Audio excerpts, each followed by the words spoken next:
Hey gang, John Cantera, the Double Broker Bounty Hunter here, and today we are talking about reputation management. Welcome back to our Transportation Fraud Prevention series, and here in part 10, we're going to be talking more about a carrier's reputation with brokers versus a broker's reputation with carriers. Even though reputation is important for a broker, it's nowhere near as important or frankly damaging as a bad reputation of a carrier can be. So we will talk about that throughout all this. We're going to talk about different platforms that exist that allow for brokers to report on carrier activity. We're going to talk about how to deal with them. And we're going to talk more importantly about how to avoid getting a negative report on one of these systems because they can be very damaging to a carrier when you have a reputation blemish, such as some of these. But before we get into that, we do have a word from our sponsors at AccuBid Pro. Do you know your cost per mile? Have you been hitting your profit margins? Do you struggle with bidding in a way that is both profitable and competitive? Would it be worth it to have all this information right in front of you? By calculating your cost per mile, AccuBid Pro helps you stay profitable in an industry still struggling to recover. In order to calculate your cost per mile, AccuBid Pro asks you questions about your business expenses.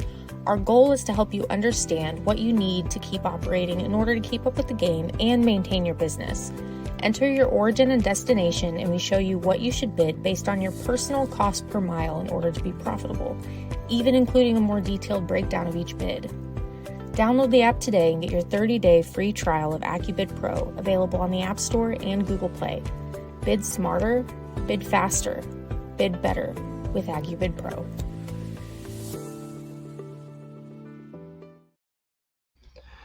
Guys, I have written several articles on LinkedIn and I have several videos about reputation management available here on my YouTube channel. Please check those out to get a deep dive as to what's going on within that space of this industry.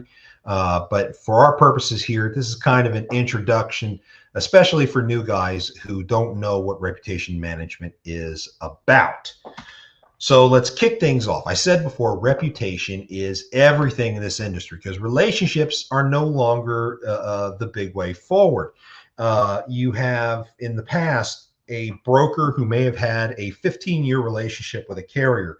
And every time they had a specific lane, they picked up the phone, they called that carrier. And boy, having that direct line of communication was great. You never had to go to the load board to find a load. You pick up the phone, you call the broker calls the carrier, whatever. It's all direct. Everyone trusts each other and everything is good. Well, it isn't that way anymore thanks to all the fraud in the industry. So now reputation is playing a bigger role than relationships, especially through these compliance departments. These compliance departments are made up of risk management professionals, not brokers. So they may not understand the industry as well. All they care about is managing risk. So if that 15-year-old relationship exhibits some level of risk that the compliance department finds unacceptable, that relationship doesn't mean anything. And that's why reputation management is so important at this point in time. Now, FMCSA does not deal with disputes between carriers and brokers. And let me tell you something, we fight each other all the time. I mean, as I'm a dispatcher myself, I represent multiple carriers. And there are a lot of times that I butt heads with brokers, but there's a professional way to do it. And you need to know when you are able to push for something and when you need to stop pushing.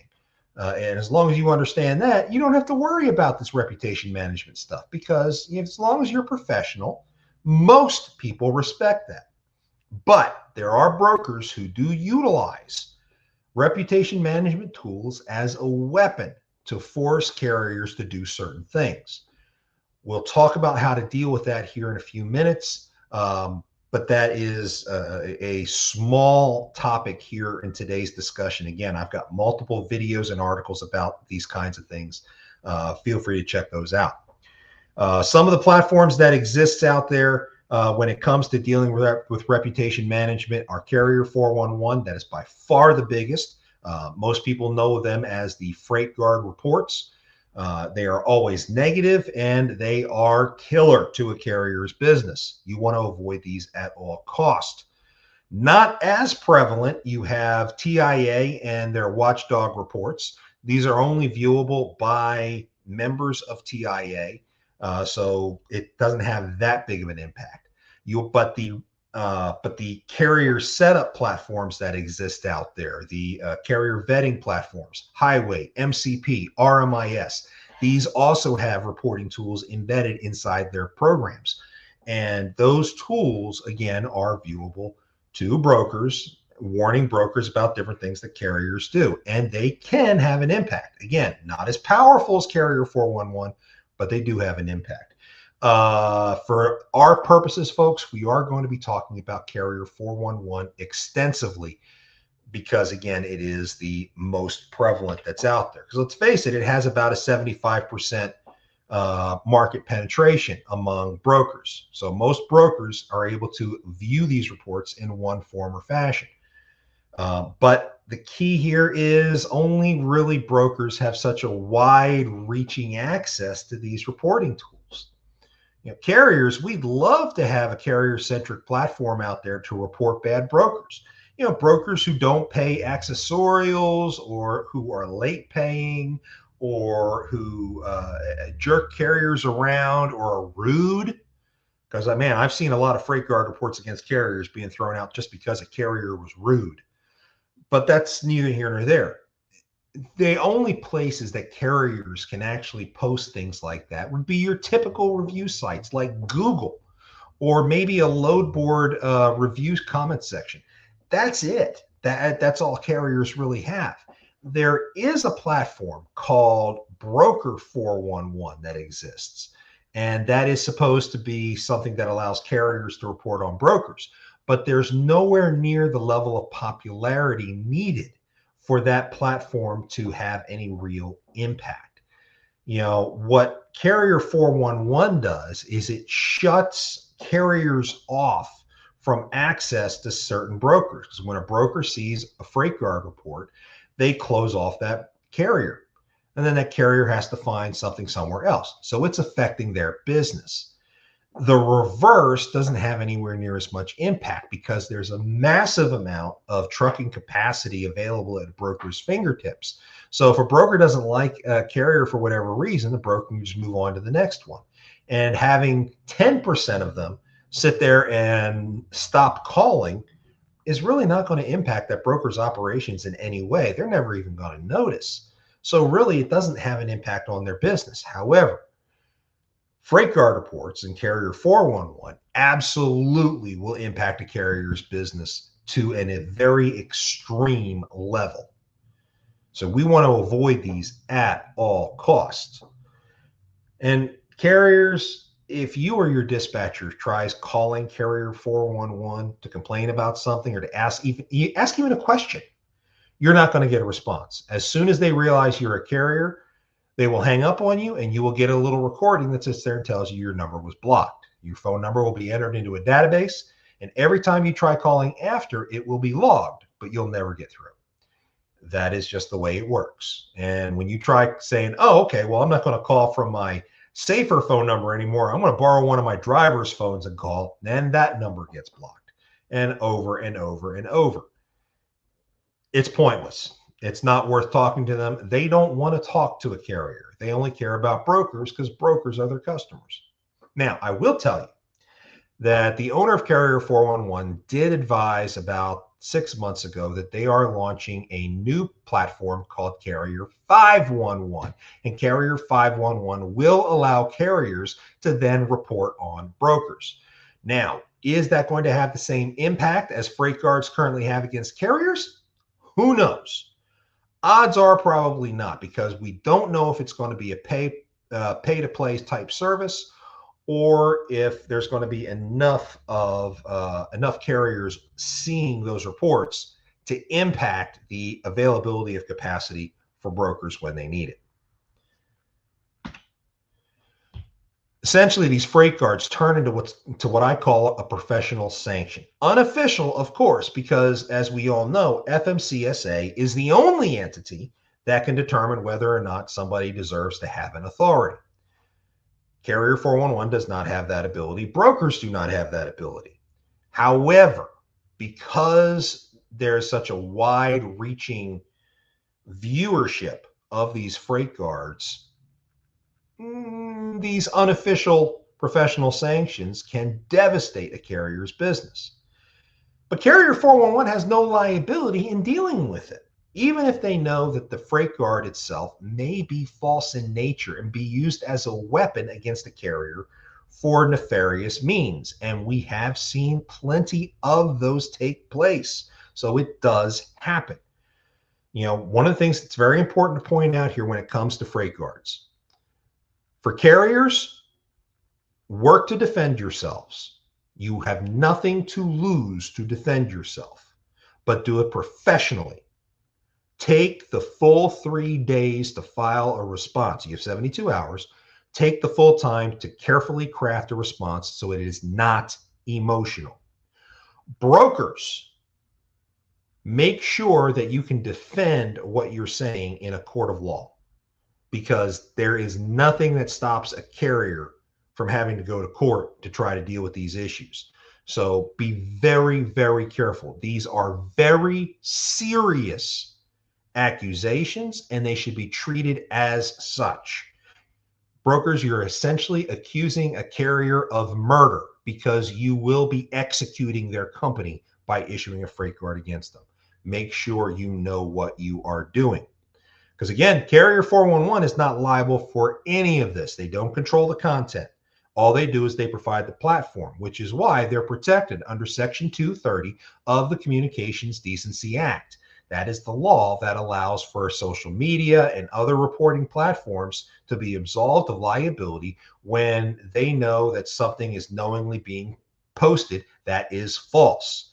Carrier 411 has no obligation to control any of the content on their site. So, folks, take that for what it's worth. If you try to sue Carrier 411, you will lose on those grounds immediately. And let me tell you something, Carrier 411 loves when carriers try to sue them, because the countersuits will come. Carrier 411 is not regulated. It's not part of FMCSA. They do not have a DOT number. So they have pretty much free reign to do whatever the hell they want. Now, FMCSA will look at them and will obtain data from them as part of investigations that they're conducting. Carrier 411 provided some 600 pages of documentation and data to FMCSA to help indict a ring of double brokers based out of Chicago a couple of years back. So, the Carrier 411 and FMCSA do have a good relationship, but FMCSA will not interfere. A carrier can only have a freight guard removed by the broker that applies it. And this is extremely important. If you're doing business with a small broker, and we're talking like a guy who just started a brokerage, it's just him, there's nobody else, he does everything. He steps out for lunch after he issues you a freight guard, steps off the corner, gets hit by a bus, and is killed. That freight guard is there forever, no matter what. Carrier 411 will not pull it down. Nobody will touch it because only the broker can approve its removal. So these things can be a pain in the tail. There is no such thing as it falling off after a period of time. It is there forever, regardless of how bad the accusation is. And the courts can't really do anything about it either. These freight guard reports themselves are protected under the First Amendment. So anyone can say anything they want on social media. You may be found guilty of libel or slander in some of the things you may say in social media if you are sued. However, no court can require you to pull it down because it's protected under the First Amendment. If you do get a judgment against you, however, then you have permanent liability, in which case that post, if it keeps causing harm, you can be sued over and over and over again. But that's another story for another time. Can a freight guard be removed? Yes, only by the broker that posted it, but there are ways to get it removed. It also depends on the severity of the accusation. Now, there are currently 12 accusations that exist within the freight guard system. 3 are what we would consider a death sentence. and that would be double brokering, back solicitation, or holding cargo hostage. If you're accused of any of those, your company is pretty much toast, in which case you want to take steps to try to get the freight guard properly removed. Now, in order to get it removed, the carrier has to prove that they are innocent of the accusation. Now, by the way, you have to prove your innocence to the broker that applied it. So if the broker is dead set in their belief that you're guilty, you probably are not going to be effective in trying to get it removed yourself by discussing it with the broker. The other way is if the freight guard is considered no longer necessary. Some brokers will respect the fact that after a couple of years of dealing with the sanction, that you may have done your time for the crime and be able to pull down the report so it's no longer affecting your business. But that's on a case-by-case basis. Brokers, at the end of the day, are never obligated to remove that freight guard. Even under court orders, they don't have to pull it down. If they're ordered by a court to do so, all that means is that the carrier can sue them again for additional damages over time.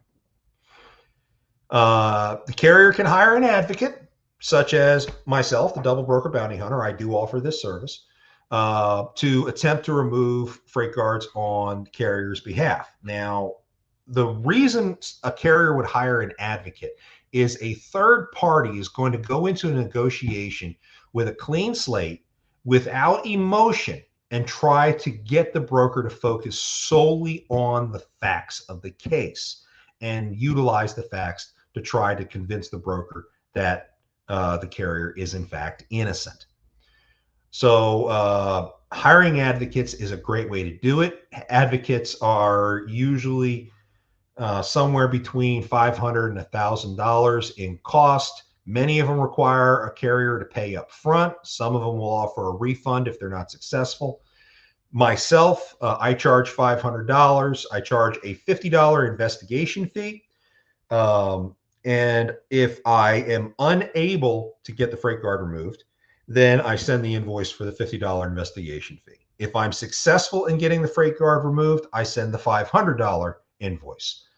But either way, I don't charge a carrier for this service until the matter's been resolved one way or the other. So take that for what it's worth. I don't believe in kicking a carrier when they're down and they need help trying to deal with these things. However, carriers, before you try calling me about dealing with a freight guard, if you are guilty of the accusation, I'm probably not going to be willing to work with you. I will investigate somebody who comes to me about a freight guard.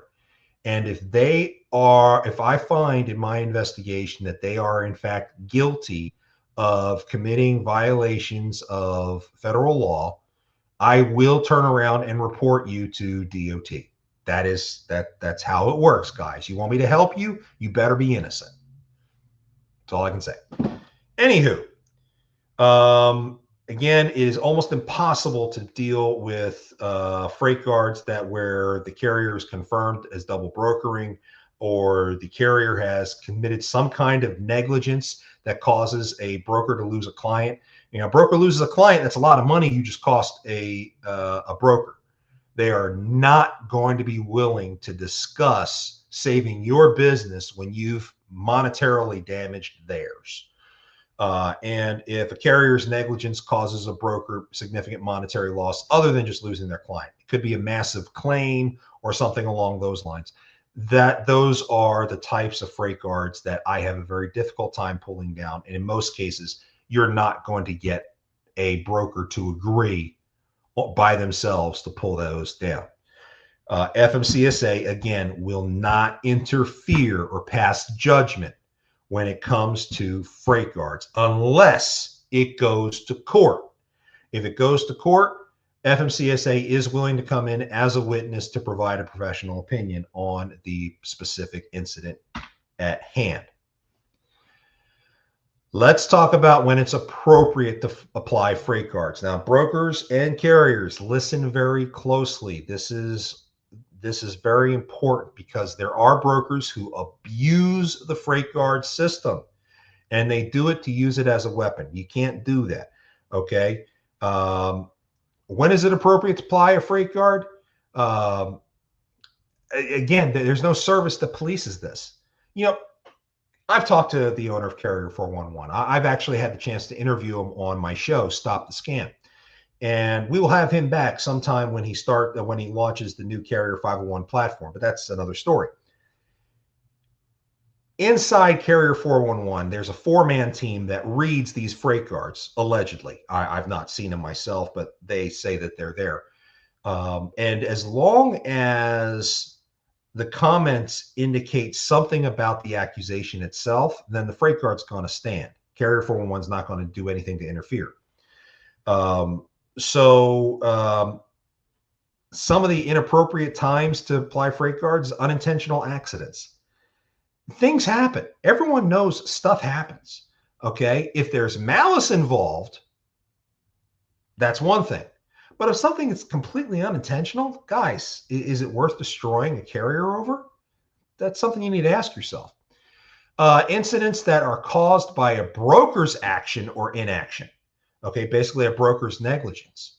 I have seen many times when freight guards were applied against carriers in order for the broker to cover their own butts with their customer, so that the broker can sit there and say, oh, you know what? I didn't tell the carrier about this type of requirement, but I don't want my customer to know that. So I'm going to put a freight guard against the carrier so that my customer sees I'm doing something to try to protect them. That way I can save that business. We've seen that happen. Brokers, in those cases, you're guilty of libel, and you can be sued by the carrier and cost a lot of money in court and to defend yourself. And then, of course, you may lose that case. You lose the case, we're talking upwards of millions of dollars that you may owe the carrier for this stuff. So pay attention to what you're doing. You definitely are not permitted to use it as retribution against a broker, or against the carrier. If a carrier files a review against a broker because, the broker failed to pay a TONU, and that happens a lot. The broker's contract will sit there and say, we pay a TONU. And then the carrier says, okay, well, we're in a TONU situation. Please send us a TONU. Oh, no, it's not being authorized by the customer. Brokers, you have a contract with the carrier. Honor your contract. So if the carrier sits there and posts, oh, well, the broker didn't honor their contract, they didn't pay a TONU, you can't file a freight guard against the carrier because they wrote a bad review against you. I mean, that's tacky. It's also trying to punish somebody for something that's not a crime or a violation of a rule. I'm just throwing that out there. So many times we have seen freight guards that are designed to basically teach carriers a lesson. When a broker sits there and gets so upset at a carrier, well, I'm going to fix their wagon. I'm going to show them. Those people need to stay away from freight guards altogether.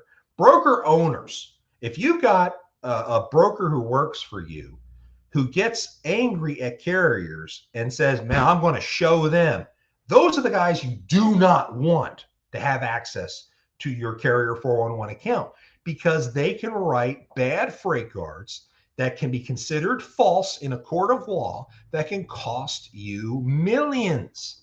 So please pay attention to when it's appropriate to file a freight guard. There are plenty of appropriate times to do it, but it should always be done in a professional manner. I think I've beat that horse to death at this point.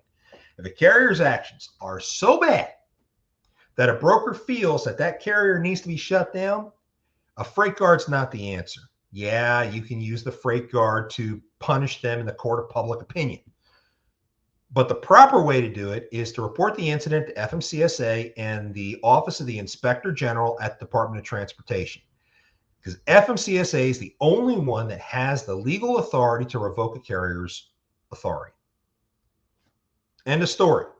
So using freight guards to destroy a carrier, to knowingly destroy a carrier, is usurping the authority of FMCSA.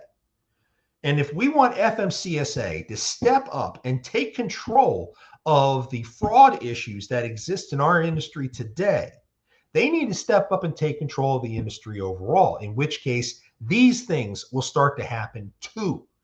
They'll start coming after brokers for destroying carriers when it's not appropriate to do so. So be careful what you wish for, folks. And yes, I want FMCSA to step in and do their job in protecting this industry.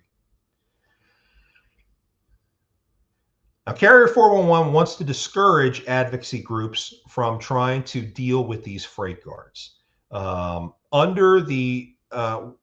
Carrier 411 launches their new platform, Carrier 511, they're doing an upgrade of Carrier 411 also. And those upgrades are going to include a whole host. I want to say it's 22 new categories that brokers can file freight guards for. And one of them is for hiring an advocate to aid a carrier in trying to deal with a freight guard. And the problem is that some advocacy groups are using very nefarious means to try to force carriers' hand and to force them to remove freight guards. And as much as I like to see freight guards getting removed, the methods are extremely important. Myself, I rely on negotiation and evidence presentation in order to get a freight guard removed. It's very professional, it's very cut and dry, it's very factual based. However, there are scammer-centric groups out there because, let's face it, one of the big reasons that brokers use freight guards against the carrier is to report things like double brokering. So if they report a scammer and they apply a freight guard against a scammer, there are some advocacy groups out there that focus on scammers. They're centric to working with scammers. And then they use denial of service attacks or other types of attacks to pressure brokers. And this is becoming a massive problem for folks like me who are just trying to help people out when they're in a bad situation. Now, an example of one of these denial of service attacks, a broker files a freight guard against a carrier for whatever reason. Well, the carrier, if it's operated by a scammer, will go to their team and say, okay, we need to get this fixed. Well, this advocacy group may charge them $5,000 to deal with it. But what they do is they employ an entire call center from overseas, and every 20 or 30 seconds, they call the broker. And if they figure out the broker's cell phone, they'll start blowing up the broker's cell phone. They find the broker's family's phones. They start blowing up their phones, and they will do it nonstop, day and night, weekends, whatever, continuously until the broker gives in and pulls down the freight guard. That's a denial of service attack. Okay. It's very bad. It makes good advocacy groups like the double broker bounty hunters look like pieces of crap, because we don't do that. We were very professional about how we deal things. We don't attack a broker to force them to do stuff. That's not how it works. Now, if you're using these advocacy groups, these non-attorney based, such as us, they charge up to $1,000. I already told you I charge only $500. But these attorney based groups, they charge $2,000 and up. Okay, because you're paying for the attorney now. And oh, by the way, you will be paying up front. So carriers, if you run into a situation where you get a freight guard, you have to be prepared to open up your wallet, because these resources are not cheap. They can be effective, but again, they are not cheap. Now, can a broker be sued over a freight guard? Absolutely. We've already tipped our hand to this before. Libel is the big one. Defamation, okay? And tortious interference. That basically means that their review is impacting your business. You have to be able to prove, however, the amount of interference that you're experiencing. So if you are a carrier, you get a freight guard, you have to document every time a broker says, no, I'm not using you because you have a freight guard. You need to document how much money you just lost as a result of that. And as long as all that's documented, you can actually sue for that in terms of damages. You have to be able to prove to the judge that the broker willingly and knowingly posted false information. So again, you have to prove your case. You You have to be able to prove your loss. So again, document, document, document. Anytime you're told you can't get a load because of a freight guard. If you end up having a contract with a broker or with a shipper, they see the freight guard and they nullify your contract, you can include that contract as damages as well. I've seen that happen, and damages when a carrier wins in those cases go into the millions. It's pretty extensive. An award in carrier's favor will include an award usually for libel and for tortious interference, as well as a second award for punitive damages. There's quite a few cases out there where you see hundreds of thousands in each category as a result of bad freight guards and carriers who won in court. Carrier 411 cannot be named as a co-defendant, again, because of the protections under Section 230 of the Communications Decency Act. You do not want Carrier 411 as a co-defendant. You will lose. Carrier 411 has an army of attorneys, and they live to countersue. How to avoid a freight guard. Guys, I can't say this enough, as you can see by the slide. Communication. Communicate, communicate, communicate. Most importantly, communicate. For a carrier to sit there and keep a broker informed as things are going wrong. For example, you're running late for a load. The minute you know you're going to be late, pick up the phone, make the phone call, and try to deal with it. You may be giving the broker bad news, but offer them some solutions if you can. Say, okay, I'm running late. This is where I am. This is what I'm doing. I'm going to try to call the shipper, let him know I'm on my way, or I'm going to call the receiver, let him know I'm on my way. I'm willing to offer them something to keep them around for a little while longer, whatever. But communicate, communicate, communicate. If you are professional and you communicate with a broker dealing with whatever the issue might be, then you can usually get around it. Okay? It usually doesn't have to resort to a freight guard. Let me give you guys a specific example real quick before I sign off. I had a situation just the other day where a carrier that I dispatch for, they were not very happy with the load. They wanted a better rate. But frankly, I knew, because of the market they were in and the different complexities that exist, that that's the best they're going to get. So I took the load on their behalf. They were not happy about it. They wanted to. That was my supervisor, Jack, who doesn't like hearing when I have problems with carriers, but that's okay. My carrier wanted me to try to renegotiate the rate with the broker or cancel the load. So I called the broker and started having that discussion with them. And they were very upset. And they had every right to be upset because I already agreed to the rate. So I should be held accountable to that. And I accept that fact. My carrier understands that I did that. And I'm happy with my carrier holding me accountable in that situation. They opted not to, thankfully. But that's neither here nor there. But I communicated with the broker what was going on, what the issue is, what the concern is. And in discussing this like a professional between the broker and my carrier, we were able to get my carrier to agree to go ahead and take the load. And then the broker was like, okay, if you need to add something else to it to make it more financially feasible for you, okay, we'll let you do that. Great. We made a compromise. Did it take a little bit of negotiation, a little bit of work? Yes. But had I not taken those steps, that broker had already signaled that they were going to sanction us. So it needed to be done. Okay. Dispatchers can really help a lot in trying to help carriers avoid freight guards. A good dispatcher will help a lot. A bad dispatcher will put you into a situation where you're going to get a freight guard. So select your dispatchers well, guys. That's neither here nor there. The important part is, as long as you communicate with a broker, you can avoid freight guard issues from taking place. If you do wind up with a freight guard, let everyone cool off, let emotions subside, and try to have a discussion with the broker. If you can't get in touch with the broker to have that discussion, hire an advocate. They are your best option at trying to resolve this without having to resort to attorneys. If the advocate can't succeed, you really have nothing to lose by going after an attorney, unless you are guilty. If you are in fact guilty, suck it up. Sorry, don't know what more to tell you. If you wind up in an issue and you need additional help, please call me. 912-346-8456. My email address is there, jcantera@vigilanttransport.com. I am always here to help.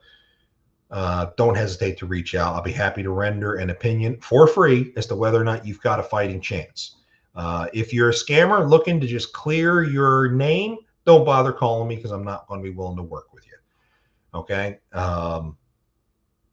Guys, it's not that hard, but protecting your reputation is critical. And if you have a threat against your reputation, stop, take a deep breath, calm down, and approach the situation with professionalism. 99% of the time, you will avoid those sanctions by staying professional.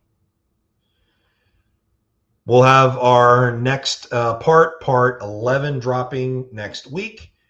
Probably going to be on insurance fraud. We've been building an episode based on that, which we think we're now ready to start recording. But yeah, stay tuned next week for some more helpful information in dealing with fraud in the transportation industry. In the meantime, make sure you check out our podcast, 5 p.m. on Mondays Central Time, here on my YouTube channel or on LinkedIn, X, or Facebook, and where we always have guests dealing with fraud in the transportation industry, and they're usually pretty interesting discussions. So please be sure to check those out. We will catch you folks next time. Until then, whatever you do, don't let scammers take you for a ride.